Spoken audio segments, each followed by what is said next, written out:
Greetings and welcome to another edition of Real Football Vibes. And today, a really special edition to those of you here in Guyana who hold the beautiful game close to your hearts, who were around some 45 years ago when Guyana made its World Cup debut. Yes, you heard me right. 45 years ago, and it was a Sunday like today. And when I look at the weather, it's almost similar as I recall as a then 14-year-old youth making my way to the world famous GCC ground border to ensure I am part of that history. And indeed, it turned out to be a most momentous historical day in Guyana's football history. The fact that we have progressed some 45 years after and still very little evidence that we have moved from that opening game when we made a winning start. Yes, we defeated Suriname 2-0 on that particular day after we would not have beaten them in some 20 years. It would have been September of 1956. It would have been the last time we would have had victory against Suriname, a 2-1 victory. And on that special day, 4th of July, happens to be a sister of mine birthday. Let me say happy birthday to my second to last sister, Denise. And of course, Guyanese, in particular America, would have been celebrating American Independence Day. So while 4th of July will always be special to Americans and people living in America, we in Guyana, in particular from the football fraternity, remember this day as the day that Guyana made its World Cup debut. And what a day it was. It was a GCC ground rammed to capacity. It was a GCC outfield that was muddied and heavy, but our guys were well prepared. I am pleased to be joined today by a number of those past players who would have played in that game. And let me give you a heads up as to who we have in studio with us here today. The man who has been held responsible for the team getting physically fit and who definitely would have been the man responsible for making that team real match ready. Let me say a special good morning, good afternoon to Cornell Millington. He was the physical trainer, and I see Mr. Millington seems to be want to be catching up with me with a gray beard. Welcome, Cornell, to Real Football Vibes. Well, perhaps we're having some difficulty there with Cornell and that apparently we're having some technical difficulties there with that, and I'm not hearing, Cornell is not hearing me. So I hope our producer can sort out that technical issue there. But we also have in studio with us here the man who held the uprights together even when we were under pressure, all the way from Washington, D.C., via New Amsterdam, Georgetown, Pili Football Club, GFC, Wendell, Figaro, Sandifer. Hey, Are what's you up? hearing me, Figaro? Yeah, I can hear you, buddy. What's going on? Great to have you. I see you were playing some catch up too with the gray beard. No, we're having a gray beard party today. Well, That's great. it's a senior something. Oh, it's a senior party. I understand. So as we move on in studio with us too, the man who put the golden touch onto the ball in the 9th minute to give Guyana that important lead. Wendell off air was indicating the guy could play, but he can't head. Well, he didn't use his head to score this one literally, but he used his head in being in the right position at the right time to tap it to him. Vibert Dirty Butts. Come on, Rastafari. Rastafari. Thanks for having I on Rasto, yeah? Yes, Remember so them days? today, a very special day. And I'll start with you, Ras Doherty Butts, Yeah. because it all started with you, and of course today is a day Benoit, that let you Naomi come and see if she could get some song for me, man. I ain't today hearing is them. the day that you would also not only celebrate that golden touch that gave Guyana that 1-0 lead, but today also would have been your mom's birthday, and you had made a promise to her that you would have scored, and you did. Yeah, man, this is a very special day. And look at it. Fortunately, this is the same house I sitting in here giving this interview. Cause right from the same place I left her home, telling her I can give her a birthday gift. I can score for Guyana, you know. So this day stay with I for life, you know, cause being her birthday and that glorious first goal for Guyana, very important. I think one thing I'd like to say, the only thing I kind of little in brief by is that it wasn't filmed, you know, that youths could have seen it, you know. Well, in fact, So, Doherty, it was filmed. The government okay. information service had filmed that game, and it was a regular feature in the movie theaters.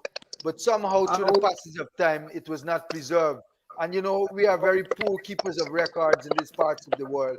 But I somehow feel someone out there should have a copy. I've been trying endlessly to get a copy, but not so far being able to get that copy. But I will not stop pursuing it. And yes, I agree with you.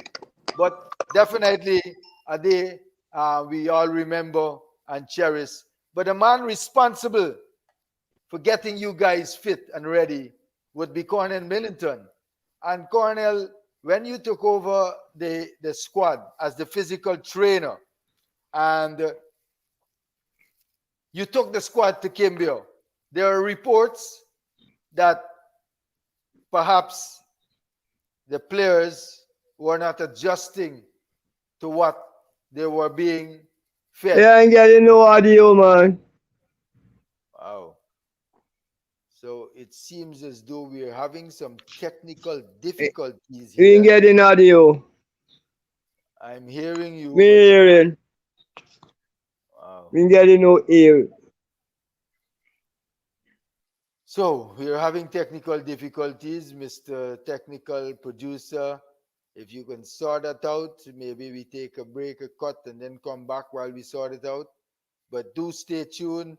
We're talking and we're recapping Guyana's maiden World Cup qualification game, 4th July 1976 against Suriname at the GCC Ground border. And in studio, a number of the players who participated in that game.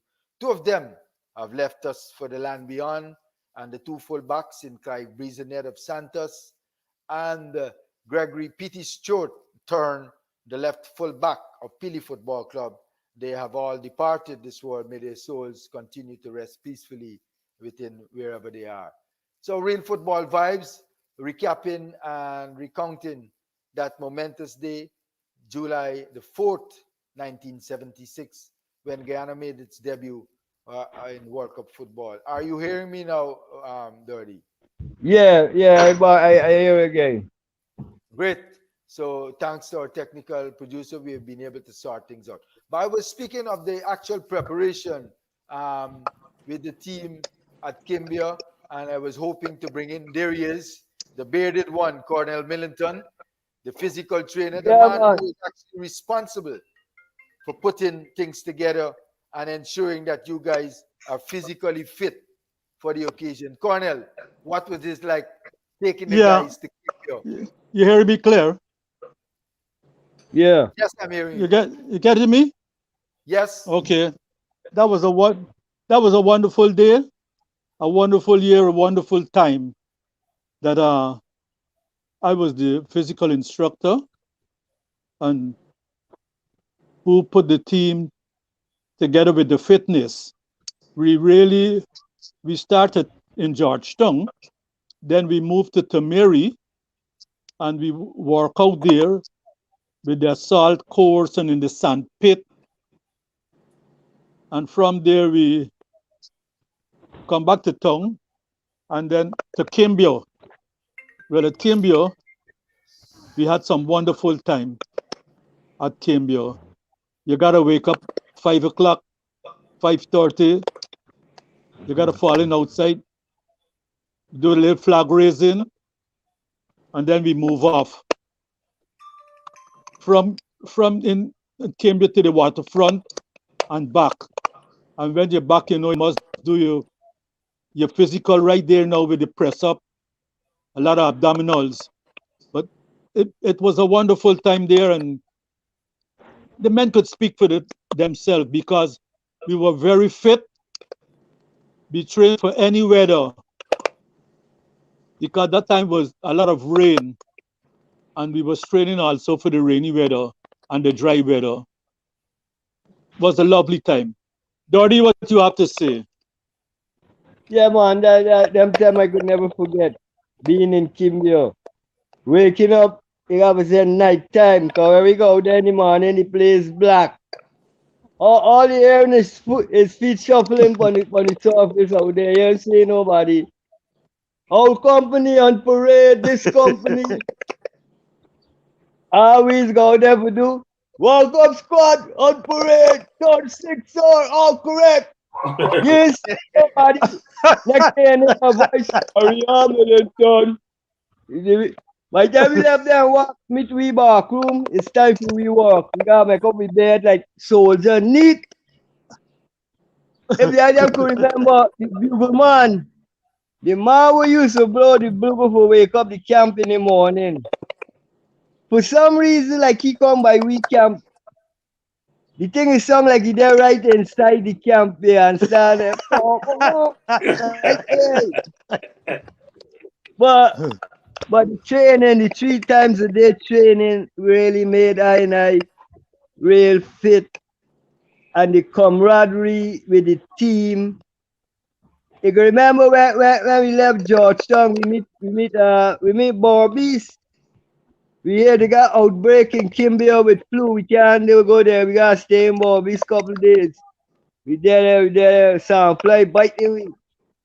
Every morning, Carter Williams wake up. We must take out a big bottle of cod liver oil. Yeah. 7 seas cod liver oil. We want singing like. Where we meet Kimbio, easy first market the flu. They want to know what with them 7 seas, boy.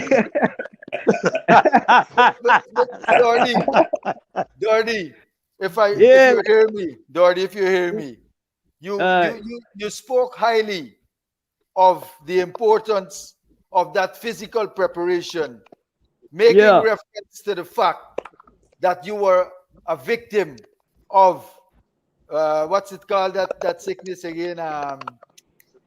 Asthma. Pardon me? Asthma. Asthma. Asthma. Yeah. And when you Yeah. complained to Cornell, what was his response when you told him you were suffering of asthma? I mean, that happened why we was at UG. We was in camp at UG training, and I got an attack. Minute on time, I got to run it out, buddy. Anything. I'm running and wheezing, but I conquer it, you know. Yeah. So would you say he was a cruel trainer? Well, not cruel, but what I must say, very, very harsh. Strong. You know, yeah. But you have no regrets. He push you to the limits. He pushed you to the limit. Yeah. He bring out the Brendel, best, you know. Yeah. Brendel, Yes. you would have had Yeah. some exposure to paramilitary, being a national serviceman. How did you adjust to that encampment up in Kimberley had? How worthwhile was it and beneficial? Well, it wasn't to me. It was like a normal day because I was in camp for months, but I was in Papaya. So when I arrived at Kimbio, it was just the same routine: getting up early in the morning, going to Santa Mosta, which is where you parade, getting your physical in early in the morning before you get all the chores done during the day. So I blended in with that. I didn't have an issue with that at all because I was already in that system. Same. Okay. Yeah, but So you were more or less comfortable with it. But what some of Yeah. the how do you think it helped the team? Do you think it was really, really beneficial to the team in terms of Well, bringing that family togetherness?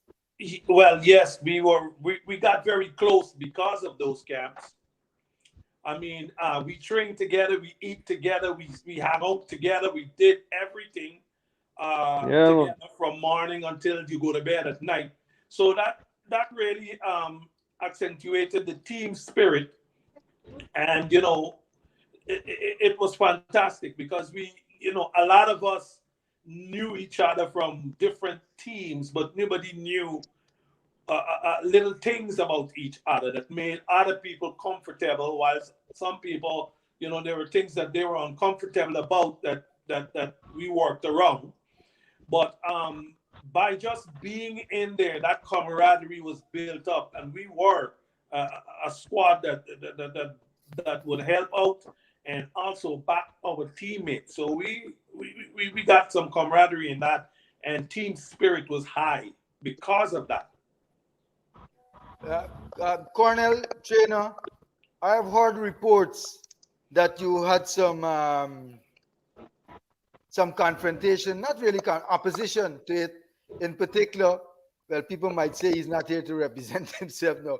But I overheard that Breezer, in fact, was questioning what you actually were having them doing there in Kimbia and referring to GFC, the football ground, that half the things you're doing there, he never see or do on a football ground.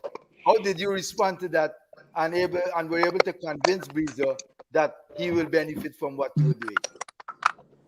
Well, I used to sit with Breezer as as you know, because I was in love with Santa's team, and we spoke well. I show him out uh, why we have why we're here and what we're here to do. And he said, "Coach man, all right, I can start to do everything that you tell me to do because I feeling real super." And Breezer was a condition king. He loved this Mm-hmm. fitness. And, from then on, we work well when I explained to him the reason why we are here. And you saw a difference after that encampment in Kimber and you came to town. You saw a vast improvement. And what was Yeah, the yeah. response like of the coaches? After that, we had a very good relationship. Morris and every one of us, George Green, the whole team, we had the type of love for each other. If you hurt one, you hurt all. Uh, and, that was the motto of the team. We were very strong.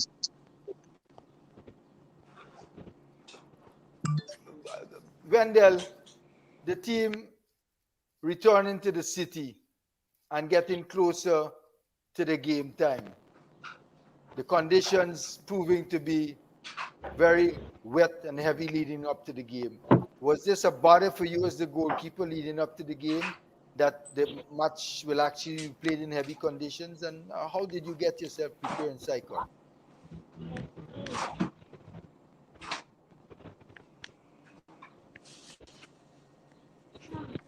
Well, perhaps Figaro is not hearing me.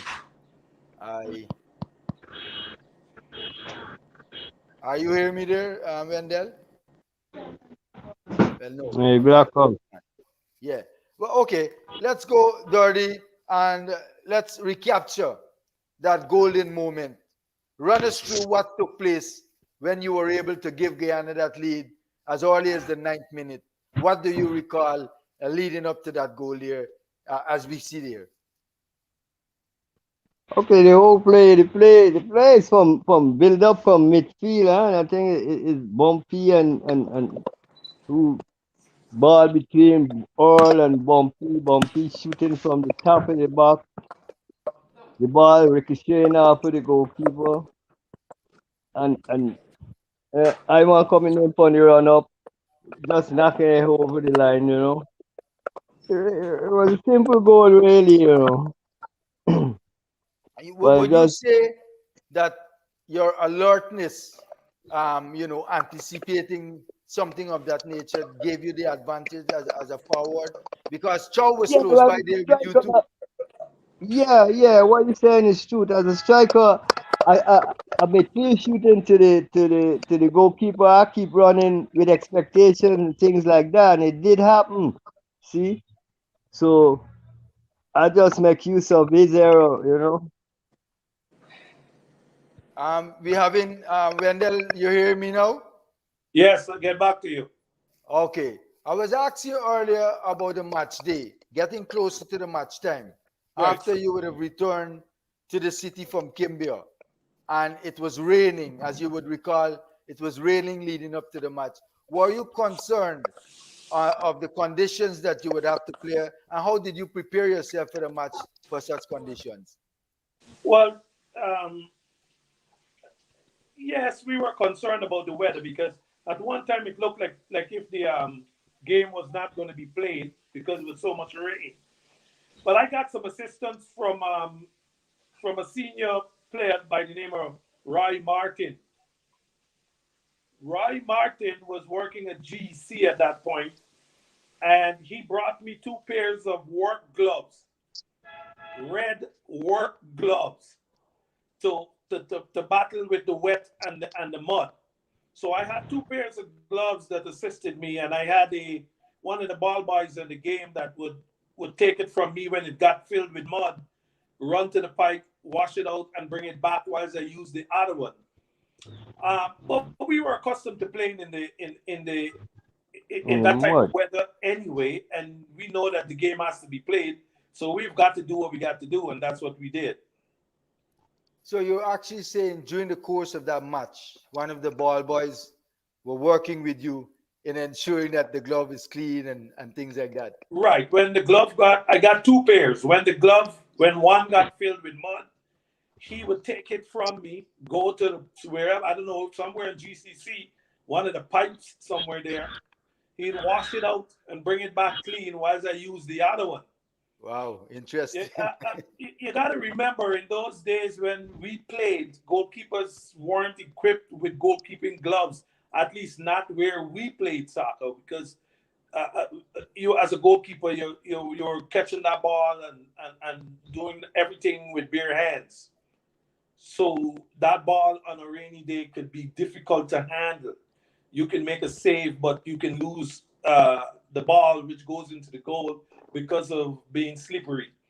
And for some reason, we used to put that grease on our ball to protect the lace and everything. And for some, that never got out of it. So when the place got wet, that was a very slippery and slidey ball. You're talking about the dubbing The dubbing thing that we used to use, yes. and the ball. Yes, yes, yes. And in those days, too, the ball was of a heavy leather. It wasn't Right. It covered. was a heavy leather Yeah, when it gets wet, it was with really, an inner really tube. heavy.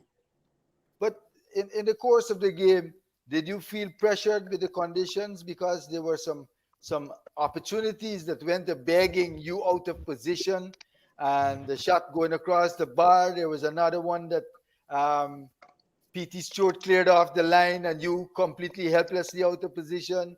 There was Yes. a British heading clear too. There were some Right. real anxious moments there in that game too. Well, yes, there were, but being proactive and trying to be proactive in the weather, at some point as a goalkeeper, when you're playing in wet weather, you have got to be proactive. You're not always going to be right. You're hoping that 90% of the time you're making the right decision. And British and my defense are there also to defend that goal. So they did their job that day the same way I did mine. So we were all a team and supported each other. Indeed, it was a team, total team effort. The Yes, result really was a joy to Guyanese, and it was a culmination of lots of hard work that was put in.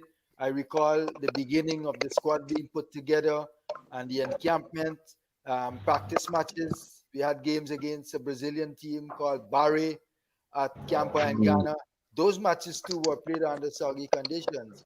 Right. But how did you make that transition? Because you, Figaro, were one of four teenagers that started in that game that were playing from the national youth team as well. How big occasion was it for you? Was it the biggest occasion in your life? I would say so, yes, because uh, when we went to Kimbia, I think the squad was like 30 something players. And in 36 that people. squad, I think we had 8 or 9 goalkeepers. I was the last person name on that list Of goalkeepers. of the whole list. Because don't forget, I was in the national service and I was having some difficulty um, getting permission to play for Guyana from the previous administration that I was there under.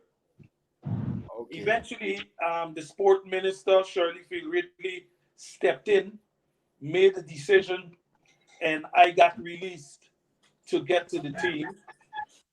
But when I got there, we had like Desmond Marshall, Borget Jones, Denzel Thompson. We had most of the goalkeepers in Guyana in that squad. Uh, and I think it's about 8 or 9. I can't remember. But I was also at the bottom of the totem pole because I hadn't played senior ball for about a year. So I had to work my way back up to where I was before I left. And due to hard work and training, I achieved that goal by ended up being the starter for the coach that came. You talk about hard work. In your career as a goalkeeper coming up, who you would recall was responsible in nurturing that talent and honing those goalkeeping skills? Who did you look up to? Who paid extra special attention where your goalkeeping was concerned? Well, I didn't have a goalkeeper trainer. We didn't have goalkeeper trainers in those days. Most of the times, even when we played for P League, everything was concentrated on the field players. Now, um, myself and Denzel Thompson, we used to go to the library and get these Brazilian soccer books on goalkeeper training, and get these different techniques and also training exercises to make us better. And the two of us used to work out together. Apart from shooting practice, there was no one there to advise us on how we should take the ball or how to reach out for the ball, how to hold it, and those simple things that you needed in order to make the job well. Everything we learned, especially me and Denzel, at that time when I was in PLE, we did for ourselves. I took that same training criteria when I was in the national team and did those things. Apart from shooting practice, even the new coach from Max 70 was not a goalkeeper coach. So we were all left on our own. I mean, we didn't have no special person that would pull us to the side and give us goalkeeping training. So everything that we did and in those days was due to raw talent, especially in the goalkeeping area. Because to me, I think I think everybody concentrated on field players and scoring.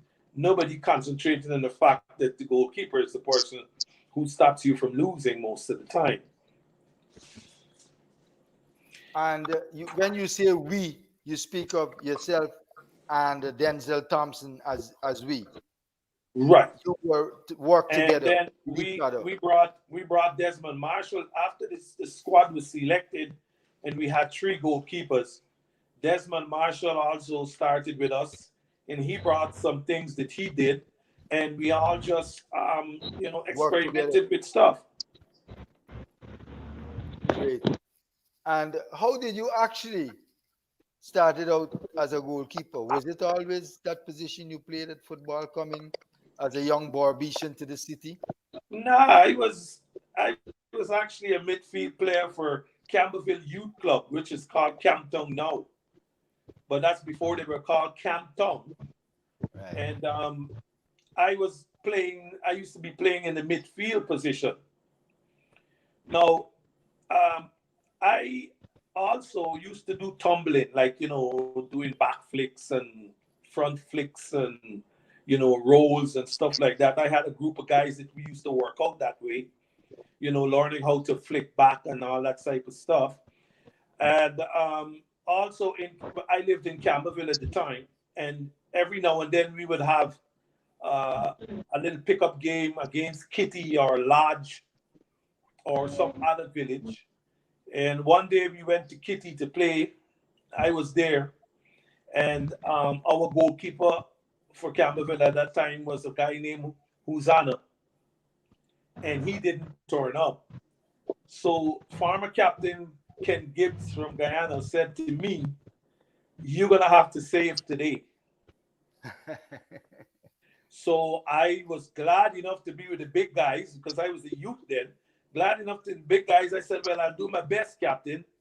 And when I got in there, it just came easy because of the fact that I was, like a physical tumbler type of person. And we ended up winning the game. And I'll never forget what Ken Gibbs said to me after the game. He says to me, that's where you're going to be from now on. And that's how I became a goalkeeper. Indeed, and no regrets too, because you would have had an outstanding career making the Guyana youth national youth team at a tender teenage age and going on. But of course, injury would have curtailed your career. But somehow you ventured and play a far rougher sport and acquitted yourself well too as well. Rugby. Yes, I did. Yes, I did. I I I, I was in the national service also, and the national service had a game. I was in what's that place called? Uh, at the back of Lemaha Gardens. What's it called? At the back of Lamahar Gardens, that would be Sophia now. Right. We were national service was at Sophia, and the national service team was playing against the Hornets rugby team, and some people were missing. And my friend Terry Welcome says to me, "I need somebody to catch the ball and just kick it, and I want you to come." So I ended up there and was playing full back and became very good at it. Now I see Cornell's back. Yeah, yeah. Yes, I was telling them that I started playing rugby through Terry Welcome Yeah, yeah, yeah. because the national service was short one afternoon and we were playing against either Hornets or GDF. And he said he needed me. All I needed to do was stay at the back, catch the ball, punch And it, and run. run. So I did that, and I became good at that too because as a goalkeeper, I can catch the ball. I wasn't dropping anything, Yeah, and yeah, yeah. also I could punt. So I was kicking True, the ball true. far. Huh? Real Hmm. football vibes. And for those of you just joining us, viewers, and wondering who are these gray bearded men we're having here, well, these are the men that brought joy to the nation some 45 years ago as we celebrate today and mark that 45th anniversary when Guyana made its successful debut in World Cup football, starting off with a 2-0 win against Suriname here at the world famous GCC ground border. Cornell, the physical preparations of the team, and you held responsible for that. Um, and obviously, you were satisfied at the end of the first game, the result, Guyana won. Uh, was there more you could have done? Had you been instructed, or you thought you did more than adequate in terms of shaping the physical fitness of the team? Uh, I thought I'd do more. I do more, and that team was the fittest team that ever leave these shores in Guyana. They never had a next fit team like that. You know, I watch at other teams play, and you know the physical is not there. You know, because when we were training, your six packs had to be wonderful. Had to be wonderful. You weren't admitted if you didn't have a six pack. No, you had to six pack. Six pack, or You you know you're can't. there. Well, so That's also, Doddy. Cornell, let me say this also. Um, you remember we used to go on those street runs. We used to come out the park, down Dumfries, down Long Road Yeah, yeah. right to the Central Road, all the way down to Regent Street, all the way up to Water Street, all the way back down by QC and back to the park. True. And we did that a That couple of was the times. sweet. I don't mean just jogging. Well, I mean a constant pace. that's the The good old the days. only person wasn't partaking in that was Cho. We were running, and all of a sudden there was this donkey cart passing, and Cho was sitting at the back shaking his hand. So there were some tricks. There were some Huh? tricksters among you Yes. guys. Yeah. What you said? There were some tricksters among you guys who know to get around the Yeah, well, system we, and we trick had Rudolph. Cornell. You know, we had Rudolph. He would try every way to get out of training. No, Yeah, but we did that. Then the master the donkey cart and come back. That's right. Man was sitting in the donkey cart passing us. Right.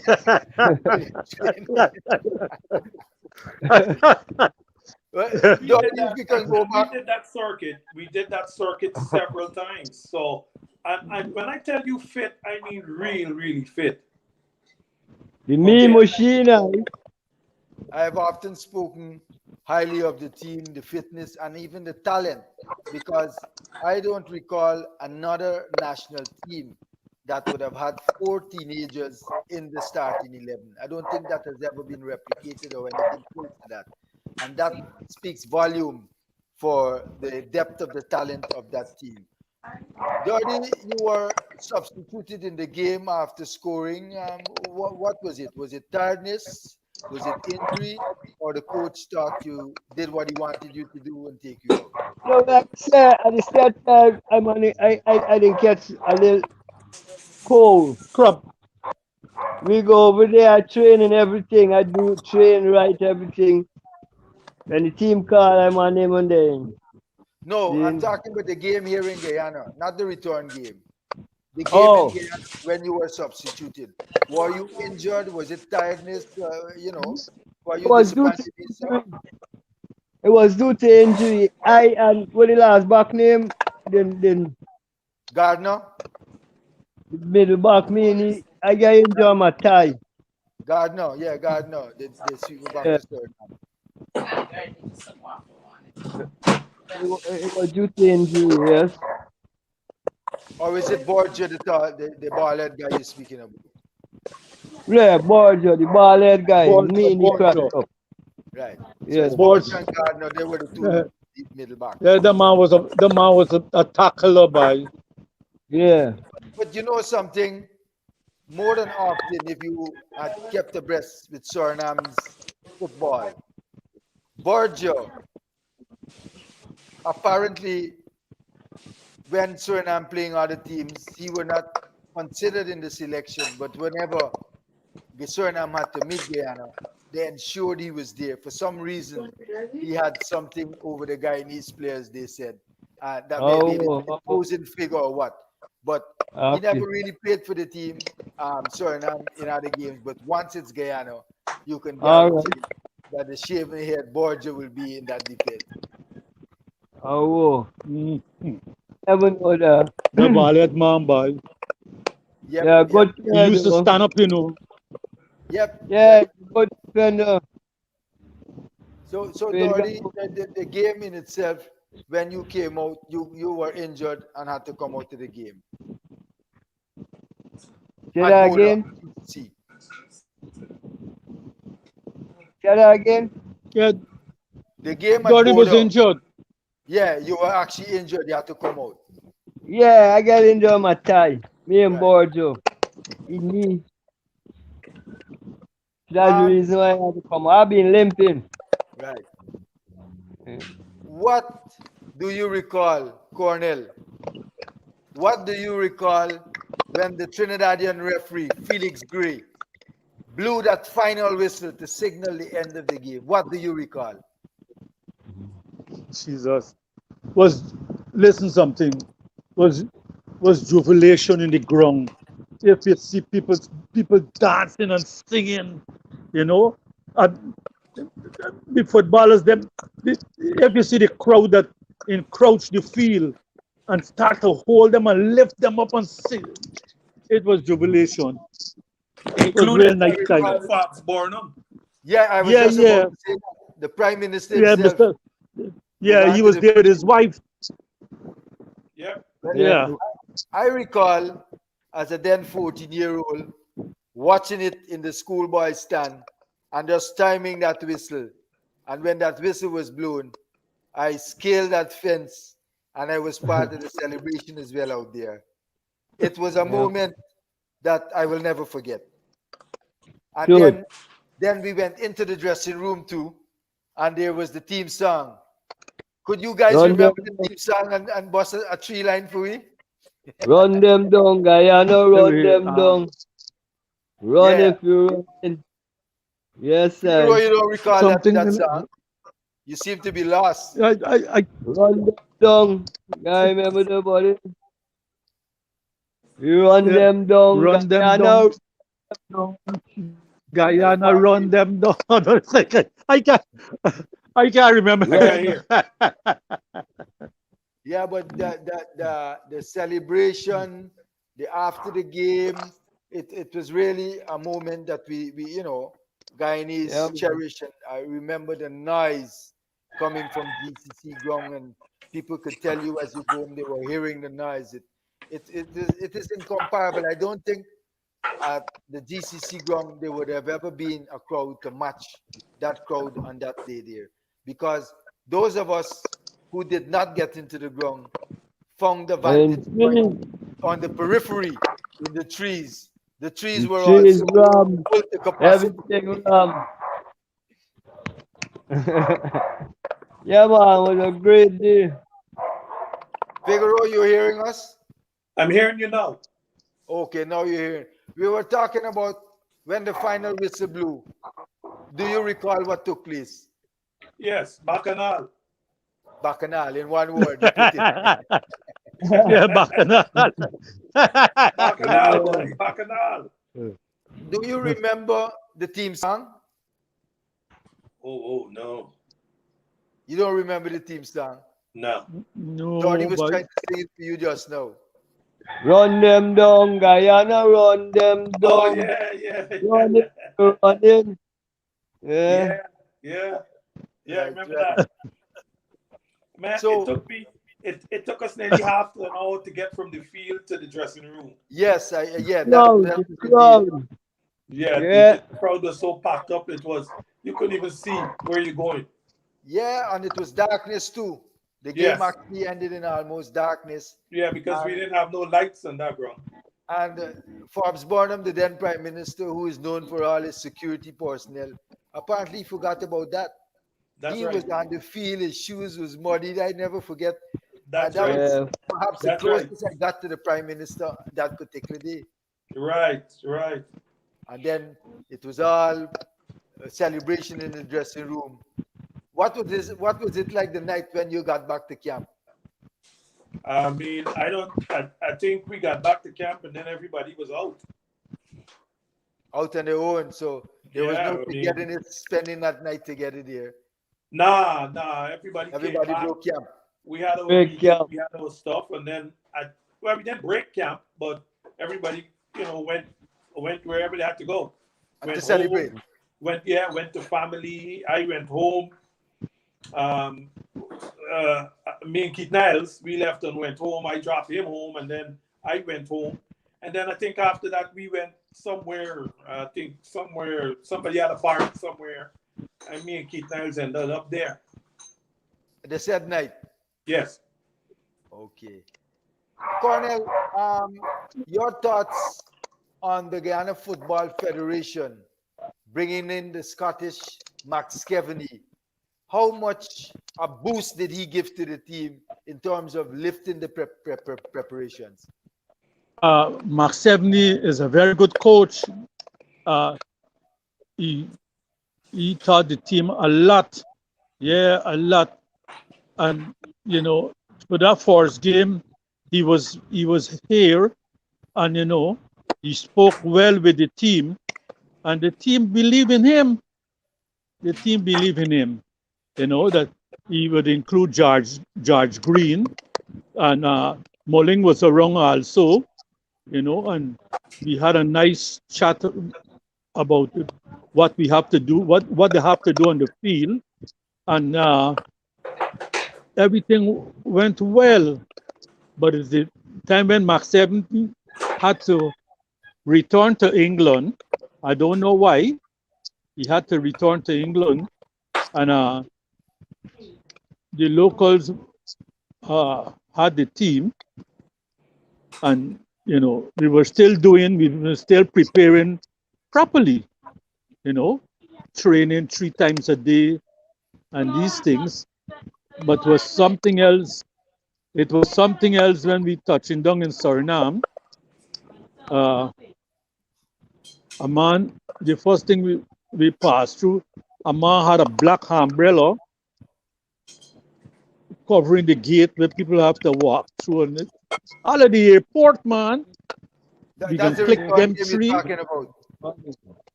Yeah, we can click Okay. them three. Okay. We'll keep those thoughts and those comments for the return game. We want to stick with Okay.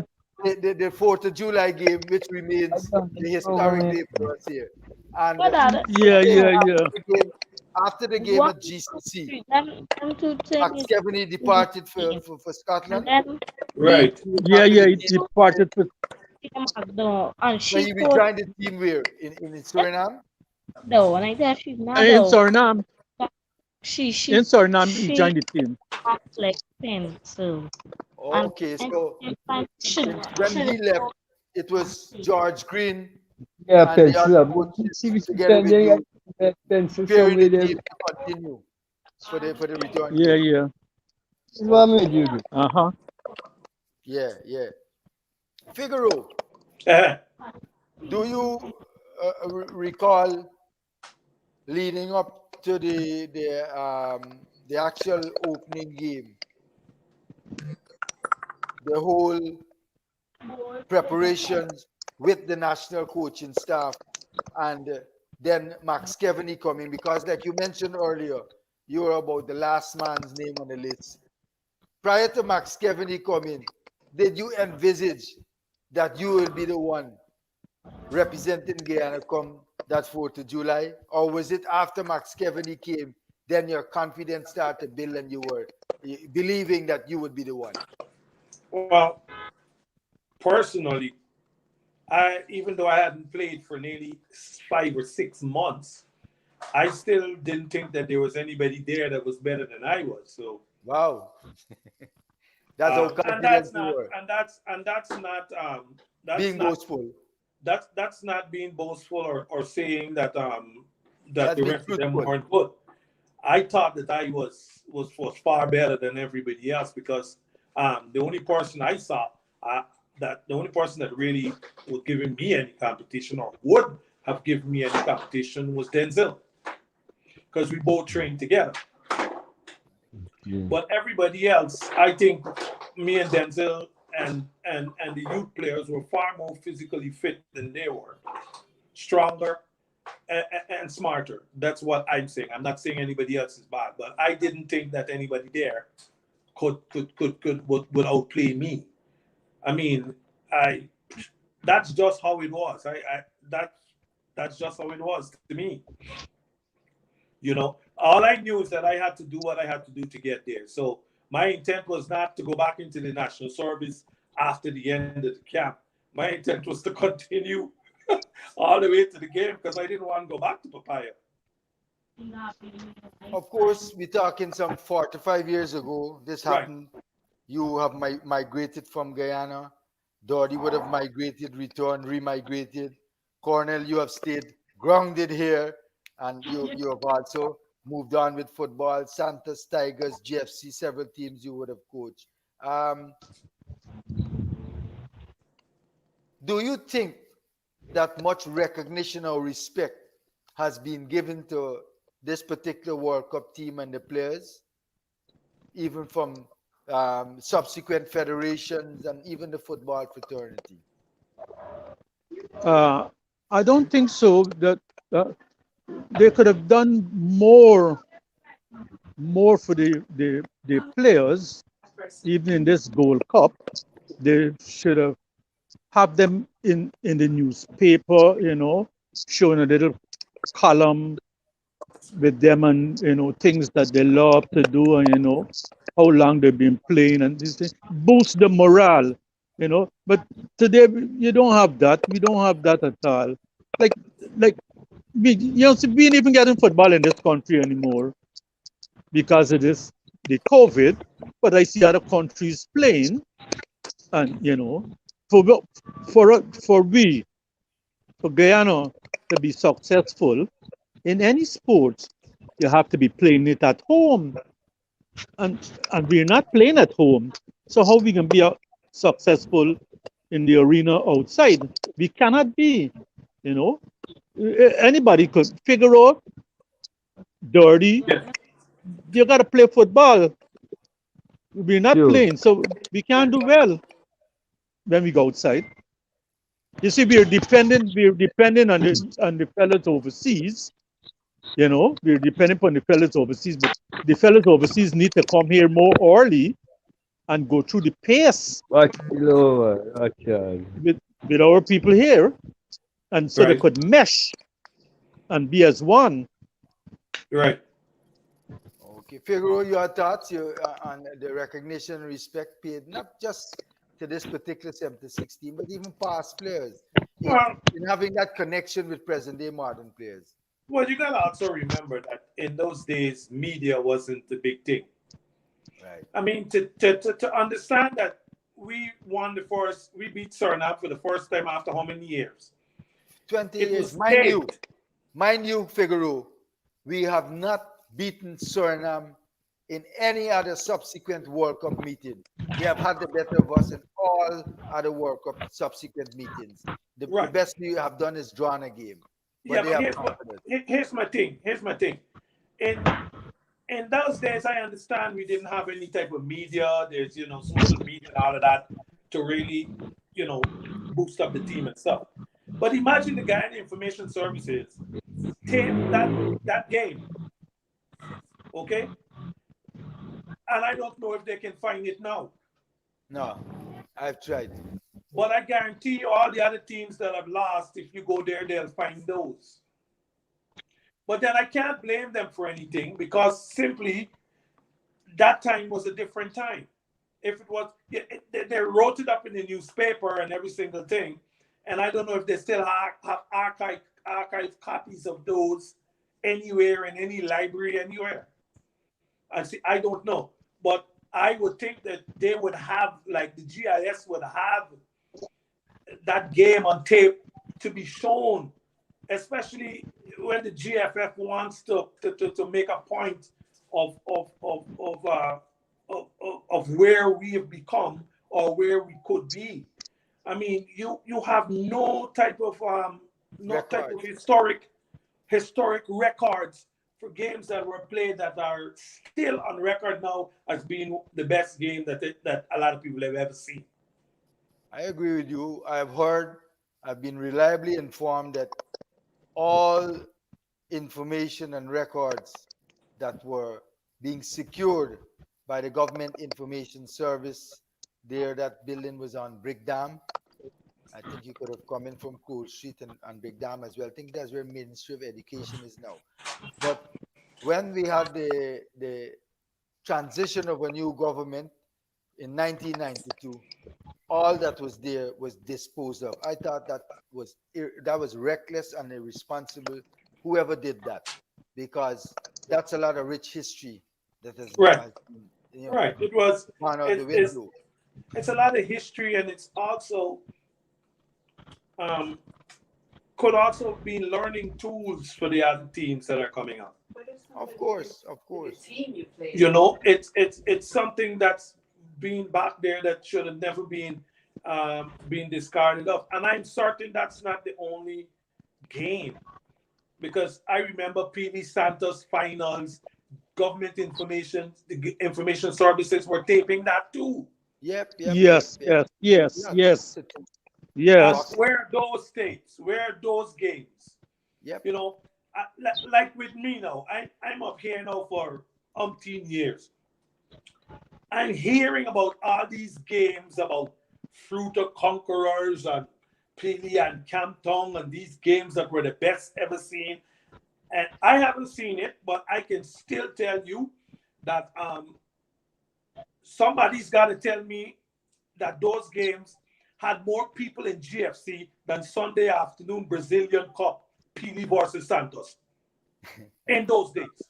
Well, I can tell Wow. you, there's nothing to match or come near to what we experienced in the 70s, early 80s in terms of crowd attendance. You would agree Never. in that era, there was no such thing as social media or Right, television. right. So that was prime time entertainment for Guyanese, especially in the city.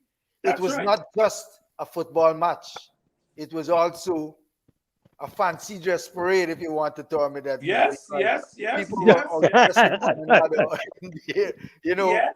So We it had was a people look falling out the forward to trees. Sunday, how you spend your afternoon. Sunday afternoon, it was Georgetown Football Club. Whether you're a follower or lover of football, that was where the apparels were being displayed, the Right? best dress, the best pans, and all the This big guys. And Sunday afternoon hangout.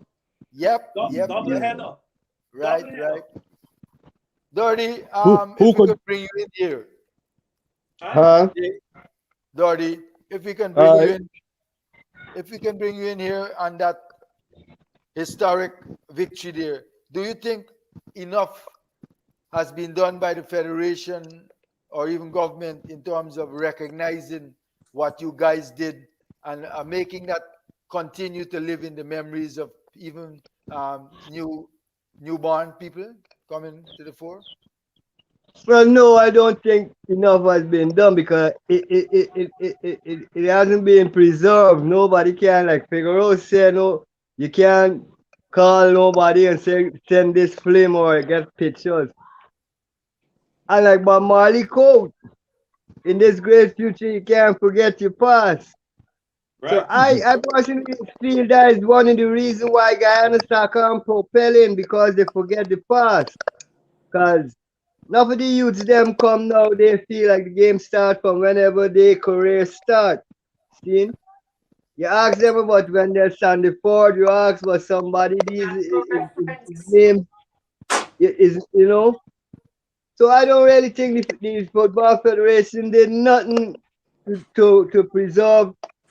Even we pass and other pass will come along too, cause they get some near pass, just pass, and it didn't even get record so people could go online or on in this digital time and see something happening. So they need to do more for soccer history, cause the game have history and Richie, great ones too. See? and we have unmatchable history that Yeah. we seem not to pay much attention to. We have They, provided the world with the first yeah. black international footballer who also happened to be the first black administrator of the sport.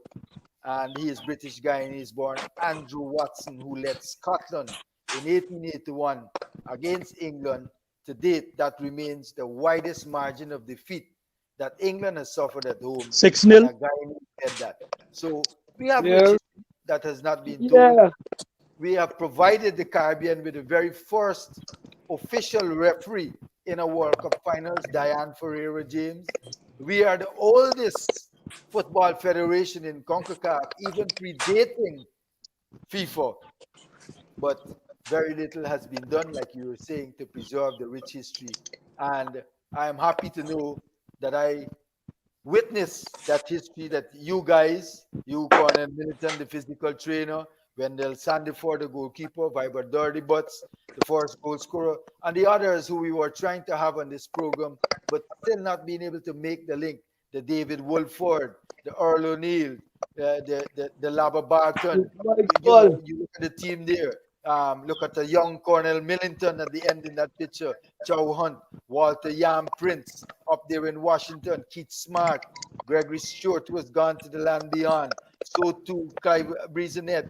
This was, in my estimation, and I always boast about it, the most talented Guyanese team I would have seen. Obviously, I can't speak for the time before me. There you see the Prime Minister enjoying the celebration with the fans there, and I don't see any security around him much, but fans are crowding him there, you know. It was a joyous occasion.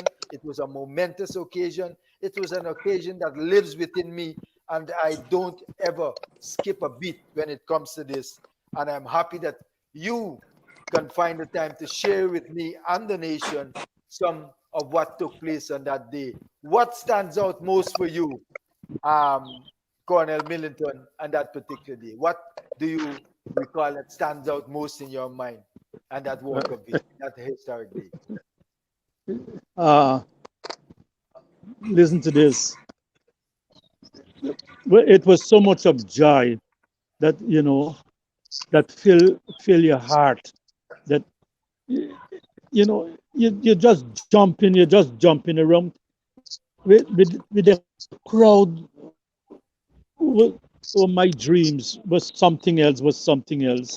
I really can't explain the feelings when you scored a goal. Sandy Ford, in front you goal Yeah. was flow water. You, Yeah, mud. in front you goal Water was and mud. flow water. Yeah, I'm mud near the slime, this slimy modern thing. And the goal scored already. I tell you Yeah. something. I feel so proud of the guy in the team. And I feel proud of Yeah, you, man. Dordy, when you push the ball Right. home by. Was something Mm. else. Was something else. I, you talking we talking now, and the feelings coming back, the feeling Joy, coming back, joy. how, but the The joy, chill. yes, the That's the joy idea, to was recapture that wonderful. particular day. You know, it was a Sunday, just like this, and it was getting close to game time now. What's it, Yeah, 12:42? yeah. What was happening at this moment, Figaro? You recall? Game day, We were just somewhere. Where we afternoon, be, just had Dirty? lunch. Hey, Dirty, we, Very, we, very, were, we weren't in camp. We were somewhere, weren't we? I try to remember where we moved from that day. Yeah, we were So, we were close to the ground. By I Yeah. John think we were Yates' John Yates' residence, house. perhaps. I think we were I think it John was Yates' I, John house. Yates. It was Because John we we, were Yates. close to the ground. It probably at John Yates' house. That's the closest I think, yeah.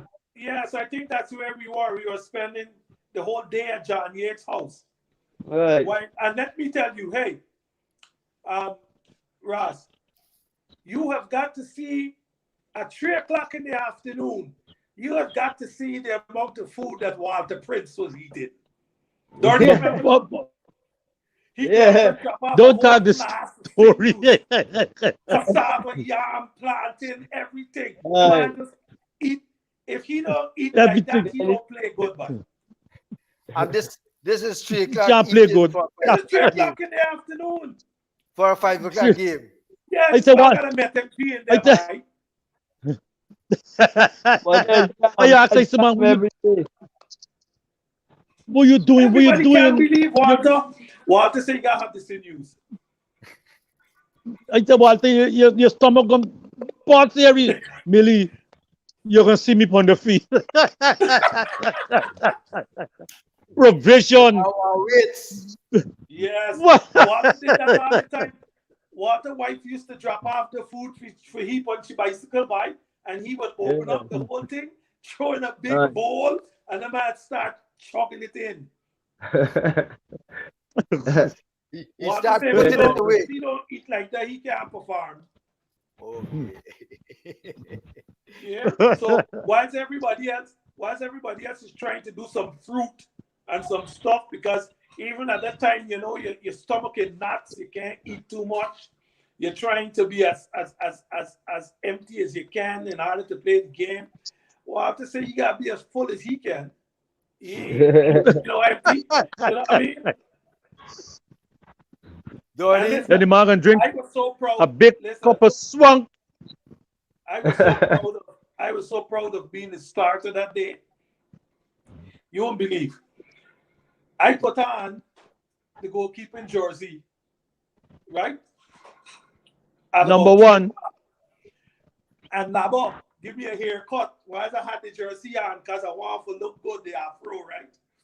Because I know if I take the shirt off when I cut my hair, it's going to mess it up. So I had my jersey on. Labo gave me a haircut to the backyard, and I was ready for photo taking, buddy. that is how much you look forward to the game. Yeah, yeah. And when the game actually started, I mean, I was so nervous. You won't believe it. It's like I needed to go to the bathroom all the time. It's like I just need to pee. You hear what I'm saying? I just need to pee. And then somebody come on the right wing and kick a ball over, and I go up in the air and take it down, and then all that shit went away. Butterfly's gone. I was ready. What were you, Donnie? What you remember the game leading up to the game at this time of the day? Yeah, like well, we lunch, we had eat and everything, we relax and things. But I mean, like building up to the game, them butterflies, like Yeah. in any big game, them butterflies be there till. Like, I come for myself with Bob Marley song. Don't worry, everything gonna be all right. This is why I sing in my mind, you know. Till I get a first touch and start run, then them butterflies gone. Everything all right, Yeah. Okay, Yeah. Donnie. I mean, Donnie, anyone who go out there for the first time playing for Guyana in a World Cup match at home, if somebody said they had butterflies, they are your mom, boy. Yeah, Yeah, that's true. That's true. yeah, but yeah. Donnie, what was the difference in this game as opposed to Mm. other games? Because in your time, you were known to be a very focused and disciplined footballer, and you always look forward to matches, and you had a special way how you prepare for a game. Was it different with this Guyana World Cup game to other preparations like playing with Pili or national youth teams? Yeah, well, the preparation, I mean, it could be. I wouldn't say it's different, but we get some more from the English coach from Max 70, that was beneficial to we in tactics and things in the game. See, so we learned some more things from him. You know, Now, talking about the actual preparing for a game, like hours right? before match day, how your mind focus mentally, what you do. Was this day here game different from the other games, like when you're preparing for a Pili match day? Well, not really, because for me, when it's a game, if people could remember, I want to be real quiet and things. I hold my corner and keep composed, try to focus for me and me what I got to do and thing on the field. But this one here was World Cup, so it the focus had to be more because it's a bigger game, it's a bigger occasion.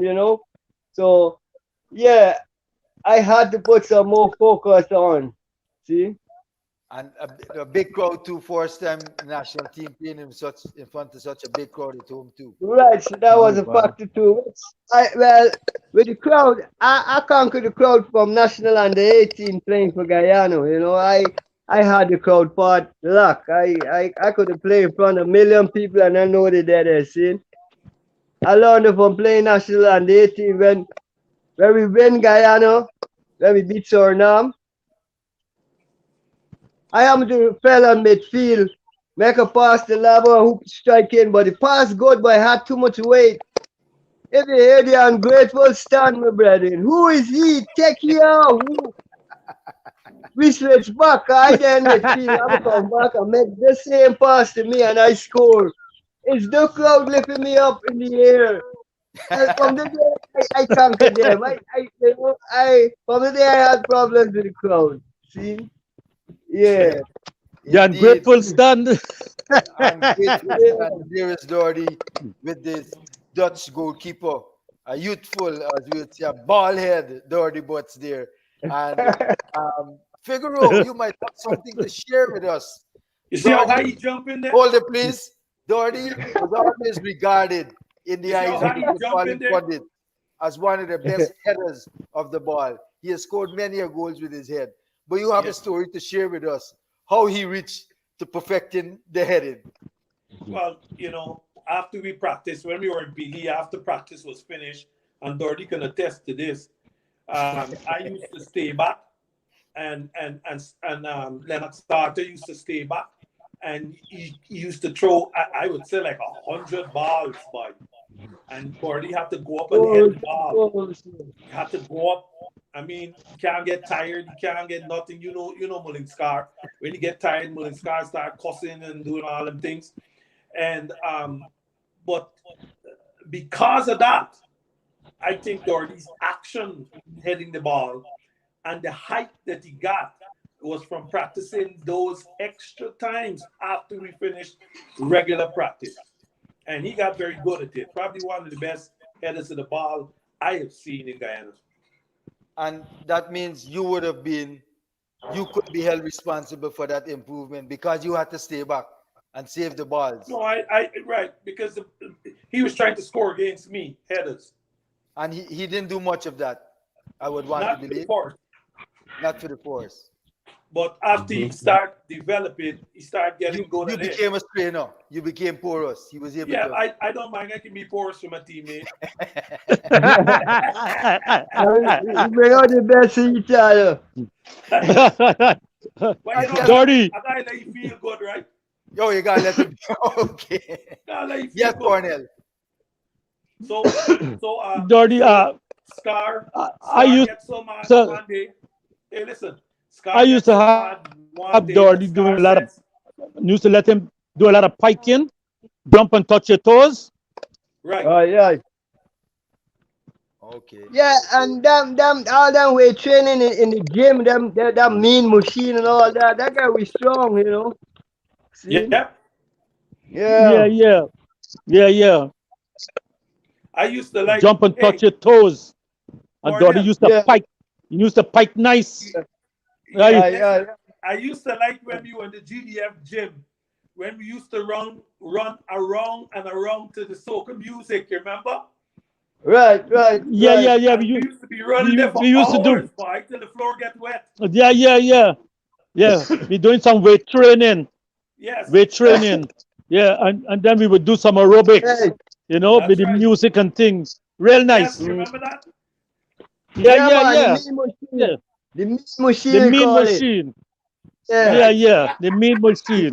you get weighted every 10 yards around the gym. Right. You Yeah. remember You that? move from this Yeah. one, you do squats, you move from this one. Hey, remember one of them is doing sit-ups with the biggest weight on your chest? Yeah. Right. You know, With the big plate. With the right, big, right, Yeah. when they big put him plate. on, yeah, when they put him on while they can't move off the ground, no weight, The weight more heavy than Wilo. no weight, boy, the one done left them, boy, yeah. Whoever, I gotta go whoever behind the is back responsible, whoever and was Right, push you up. responsible right. for putting that weight on Weiler, I would say they're a cruel person. They're too cruel. There's no way you're going to look at puny little Weiler and put down weights for me. Maybe Of them course. weights outweigh while What the hell you Listen. know you about know, this? while Hey, Ras, let me give you a story about Cornell Millington. okay, let's hear it. We that teachers train in college. We running in 12 o'clock sun. At the same time, the Caribbean Hockey Championships was in Guyana. Ladies And the or Yeah. men? girls, and the girls were staying at teachers just Okay. like us. Okay. And all the girls are outside when we come back from the job. And Hey, Millington there's that says, UG man. you remember? Millington says, sit up position ready. Oh, And everybody in the ground. And the man counted 1, 2, 3. Hey. We get like 90 or 95, and he says, Truly, you got 5 more. Truly says. Truly. Cornell, you remember that? Yeah. This guy used to kill me in front of them girls, man. Cornell used to kill us. They get to my Truly, they couldn't even walk. Hey, we went to a, what used to call it? At the Ben Ab. They had them all the sports teams, right? Yeah. At the Banab. Right. And we had the Ben Ab. And Rex Pereira and referee Bansemande had an argument. And Bansemande put a right hook for Rex Pereira and knock it on the ground. Everybody laughing but the soccer team. All right. Why is that? Because your stomach hurt you too much. Nobody in the soccer team laughing because when you laugh at that time when Corner done with you, all your belly hurting, man. Okay, I got you. Yeah. Yeah. The Abdominals. exercise. Abdominals, you can't take it, so If you want to everybody's laugh. serious. Yeah. I get the drift. I get the drift. You sore, man. You sore. You can't You even can't- bend left. You can't bend right. I mean, but 2 or 3 days later, and you look in the mirror, you could see your 6-pack working out, though. You know. So you didn't mind. Yeah. That one was fun training. Thing about high night time, we love training. Whereas some other people Yeah, in cycle get past training. We used to have fun training, so that's why the team get even more fit. You Right. see? Yeah. Well, And they say, there's always some type of competition. You remember? Right. In everything, one another pushing one another, you know. Right. I remember at Kimbia, we was running to the waterfront, and Laba think we was going too slow. You remember, Doherty? And he run past everybody and run ahead, and we was passing you later. The race there's nobody swift boy. The race there's endurance race. Yes. Yeah, But Patrick said we going too slow, so he started running by. And he get tired by the time we get to the waterfront. Hey, Cornell, how far was the waterfront from Kimby? You think 3 miles or so? No. We're nearly going, but 6 miles. Right. wow. And we was running in nearly the going dead to. sand. Yeah. You're nearly going about 6 miles. Yeah. And it wasn't the hard sand; it was dead sand. Yeah. The sun was Lucy. Right. Yeah. Yeah. It's more Lucy. public. Man, I tell you, So you got fit, man. We was fit. You got a pong more. Real Yes, nice, yeah. man. Fit. And we enjoyed it. It's not like it was hard. Everybody enjoyed knowing that we were going to go out there and exercise, you know? Real football vibes, keeping it real today, Sunday the 4th of July, and mark it down for those of you who really and truly love the people's game, the beautiful game. July 4th always will be a special day in the lives of Guyanese. For those of you who are unaware, on the 4th of July 1976, Guyana made its World Cup debut against Suriname here in Guyana at the world famous GCC ground border. And in studio, we're speaking with the goalkeeper of that match, Wendell Sandiford, the goal scorer of the first goal, Vibez Ep6, and the man who was responsible for physically preparing the team, Colonel Millington. Gentlemen, it was indeed a pleasure speaking with you, and I'm disappointed we didn't get more people on to be part. We made the effort to try to get others, but for those of you who are tuned in, I have an article in today's Tablet News recapturing that moment, and you can get a copy of the Tablet News and recapture the moment. But it goes down in my history and my recollection as one of the most momentous days in Ghana's football history when we had a team that comprised of at least four junior nationals at that time in Terry Nichols, Keith Niles, and Vibert Butts up front. And they were joined by Rudolph Hunt, the four-man attack. The two midfielders were Captain Morris Enmore of Santos. Morris hails from Essequibo. So the team had balance. We had an Essequiban leading the team. We had a Borbician in goal, and the other players from Demerara as well. The other midfielder with Morris Enmore, and in that starting 11 was Keith Bumpy Lane of Peely as well. And the back four would have been Earl O'Neill and David Wolford in the middle. And the wing backs, right full back, would have been Clive Breezenhead and Gregory P.T. Stewart Thorne, the left full back. Both full backs have left us.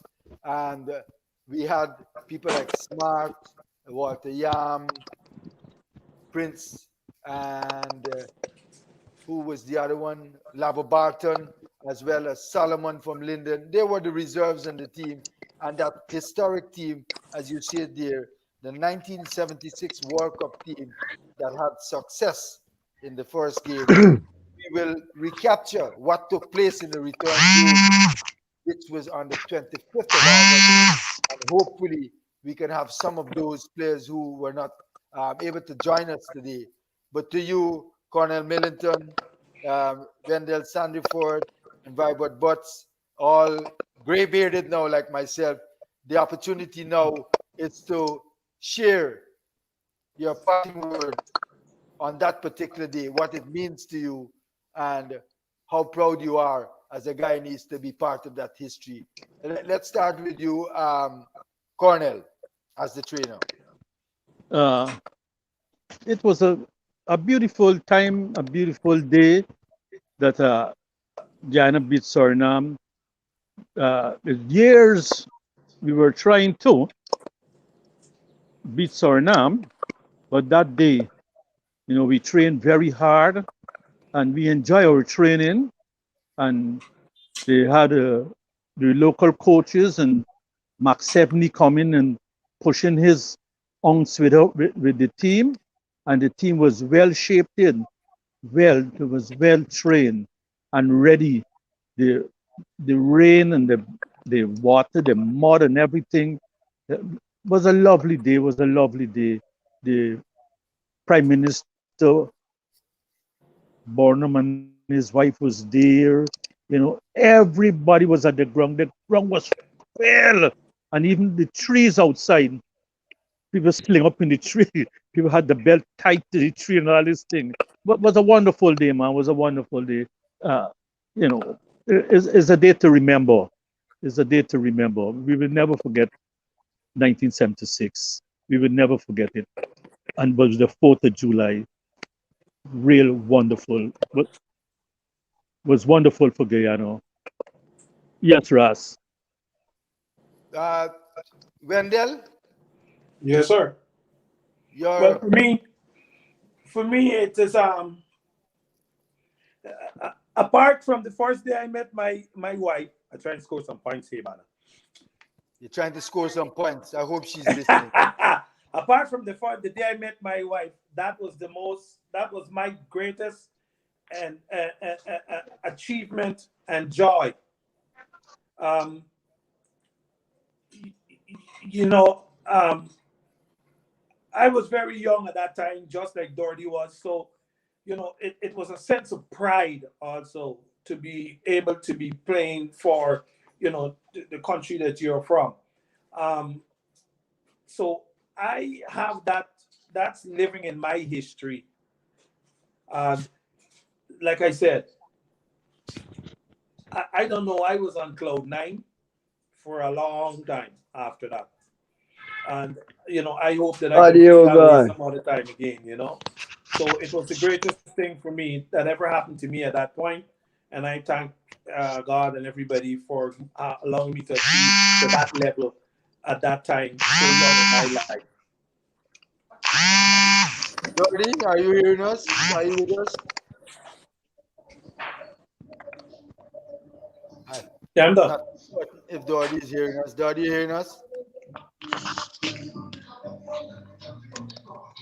Well, we seem to be having some technical difficulties. Audio gone for it. No, I'm hearing you. We're hearing you. We can hear you. Hey, Cornella, let's get all that stuff you sent on Facebook. Okay. Doddy, you hearing us, Doddy? Dirty. Yeah, he's trying to reconnect. Dirty going and coming. Okay, I'm not even hearing him. He One must time I used was to have up hearing the pierogi. him. Going and coming. Well, I guess they say the old adage, all good things must come to an end. And All righty. Yeah, this man. this was indeed a most memorable day, recapturing that particular day. And I hope we can do it again next year and get it better, have more in the studio. Hopefully, for the return game, which is the 25th of August, we can have more members of that team joining us. Doddy, are you hearing us now? Yeah. Okay. We were asking you for your final parting comments, words on that particular day, how you feel about that being part of that history, what it means to you, and what it should mean to this nation. Yeah, for me, it's the greatest day in my soccer life because that is the highest level of ball. It's World Cup soccer. You play for Guyana. That is the greatest honor for me. I'm gonna get it back just And I think the whole nation should hold it in that same honors. For me, it was a great, great day. I would never forget. Last I alive and watching soccer. I think the FA should try to use it as an inspiration for future teams. Guyana first, and we won. It's not that we lost. So it's an inspiration. So, and then on my behalf, it was my glorious day. It was my mother first day, which is today celebrating again. And it's soccer greatest time for me because it's World Cup soccer is the highest ball I ever played. So glorious time. Indeed, it was, and we still Yeah. cherish and treasure that particular day. I know I, for one, you know, always look forward to this day, remembering it. And again, my True. brothers, it is my heartfelt thanks and appreciation for you joining us today, and to those who we made the effort to get connected to, Walter Yam Prince, David Wolford, or O'Neill, whatever kinks there were that did not permit it to happen. I'm looking forward to hearing from you soon, and hopefully we can do it for the 25th and have a bigger gathering. Again, to you gentlemen, thanks, and have a best for the rest of the Sunday. And of course, Dirty, next two Yes. days you'll be celebrating your Earth Yeah. Day. This That's is the part. July, and more importantly, Figaro 2, you should be aware this month, the 17th of July, Pele Football Club will celebrate 50 years as a club. So this is a very special month, and we'll be looking forward to sharing the Pele history during this month with our viewers. Until we meet Yeah, man. again, Sure. to Let me you know. football fans, lovers, and followers of the greatest game, your host, Ras Abdallah Tafari Wadada, wishing you a pleasant Sunday afternoon. So long, everybody.